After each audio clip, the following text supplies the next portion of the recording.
ಕಾಂಗ್ರೆಸ್ ಸರ್ಕಾರ ರಾಜ್ಯವನ್ನು ದಿವಾಳಿ ಮಾಡುತ್ತಿದೆ. ಪಿರಾಜು ಬಿಟ್ಟಿ ಭಾಗ್ಯಗಳ ನಿರ್ವಹಣೆಗಾಗಿ ರಾಜ್ಯ ಸರ್ಕಾರ ಅಮಾಯಕರ ಮೇಲೆ ಏರಿಕೆ ಭಾಗ್ಯ ಎನ್ನುವ ಗದ ಪ್ರಹಾರ ಮಾಡುತ್ತಿರುವುದು ಎಷ್ಟರ ಮಟ್ಟಿಗೆ ಸರಿ? ಇವರುಗಳು ರಾಜ್ಯದ ಮೇಲೆ ಮಾಡುತ್ತಿರುವ ಈ ಸಾಲದ ಹೊರೆಯನ್ನು ತೀರಿಸುವವರು ನಾವೇ.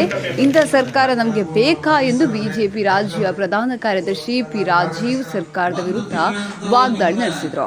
ಇಂದು ಅವರ ಗೃಹ ಕಚೇರಿಯಲ್ಲಿ ಜರುಗಿದ ಬಿಜೆಪಿ ಕಾರ್ಯಕರ್ತರ ಸಂಘಟನಾ ಪರ್ವ ಕಾರ್ಯಕ್ರಮದಲ್ಲಿ ಭಾಗವಹಿಸಿ ಅವರು ಮಾತನಾಡಿದರು. ಇದೇ ಸಮಯದಲ್ಲಿ ಕುಡಚಿ ಮಂಡಲದ ಅಧ್ಯಕ್ಷರ ಆಯ್ಕೆ ಪ್ರಕ್ರಿಯೆ ನಡೆಯಿತು. ಜಿಲ್ಲಾ ಚುನಾವಣಾಧಿಕಾರಿಗಳಾಗಿ ಅಭಯ ಮಾನ್ವಿ ಅವರು ಭಾಗವಹಿಸಿ ಅಧ್ಯಕ್ಷರ ನಾಮಪತ್ರ ಸ್ವೀಕರಿಸಿದರು.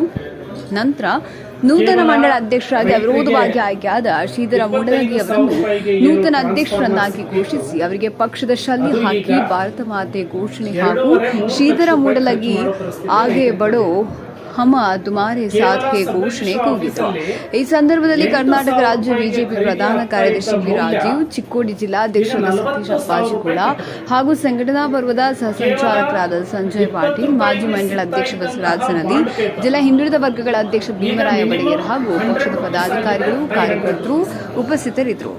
ಹಾಲಿನ ರೇಟ್ ಹೆಚ್ಚಾಗಿದೆ, ಬಸ್ಸಿನ ರೇಟ್ ಈಗಾಗಲೇ ಹೆಚ್ಚು ಮಾಡಿದ್ರು, ಡೀಸೆಲ್ ಪೆಟ್ರೋಲ್ ರೇಟ್ ಹೆಚ್ಚು ಮಾಡಿದ್ರು. ಇದೆಲ್ಲದರ ಪರಿಣಾಮ ದಿನಬಳಕೆಯ ವಸ್ತುಗಳು ಗಗನಕ್ಕೆ ಏರಿವೆ. ನಾನು ಇದನ್ನೆಲ್ಲ ಮಾತನಾಡಿದಾಗ ಇವರು ಗ್ಯಾರಂಟಿ ವಿರೋಧಿಗಳು ಅಂತ ಹೇಳಿ ಕಾಂಗ್ರೆಸ್ನವ್ರು ಬಿಂಬಿಸೋ ಪ್ರಯತ್ನ ಮಾಡ್ತಾರೆ. ನಾನು ಕಾಂಗ್ರೆಸ್ನವರಿಗೆ ಒತ್ತಾಯ ಮಾಡುವಂಥದ್ದು, ನೀವು ಗ್ಯಾರಂಟಿ ಕೊಡ್ತೀನಿ ಅಂತ ಹೇಳಿ ನೀವು ಹೇಳಿದ್ರಿ, ನೀವು ಕೊಡ್ಲಿಲ್ಲ ಅಂದ್ರೆ ನಿಮ್ಮ ಕುತ್ತಿಗೆ ಹಿಡಿದು ಕೊಡಿಸ್ತೀವಿ.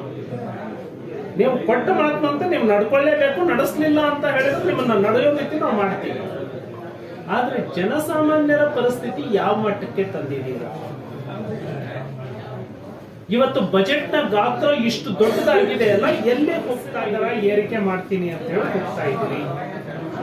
ಸಾರಿಗೆ ಸ್ಥಿತಿ ಏನಿದೆ ಇವತ್ತು ಅಂದ್ರೆ, ರಾಜ್ಯ ಸರ್ಕಾರ ಆಸ್ ಆನ್ ಟುಡೇ ನನ್ನ ಹತ್ರ ಇರೋ ಮಾಹಿತಿ, ಚೀಫ್ ಸೆಕ್ರೆಟರಿ ಅವರು ರಿವ್ಯೂ ಮೀಟಿಂಗ್ ಅಲ್ಲಿ ತೆಗೆದುಕೊಂಡ ಮಾಹಿತಿಯನ್ನ ನಾನು ಹೇಳ್ತಾ ಇದ್ದೇನೆ.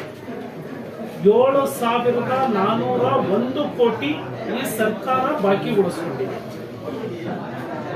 ಈಗ ಶಾಲಿನಿ ರಜನೀಶ್ ಅವರು ಒಂದು ರೆಸಲ್ಯೂಷನ್ ಮಾಡಿದ್ದಾರೆ, ಸರ್ಕಾರದಿಂದ ದುಡ್ಡು ಕೊಡಕ್ಕಾಗಲ್ಲ, ಇರೋ ಆಸ್ತಿಯನ್ನ ಮಾರಾಟ ಮಾಡ್ಕೊಳ್ಳಿ ಅಂತ.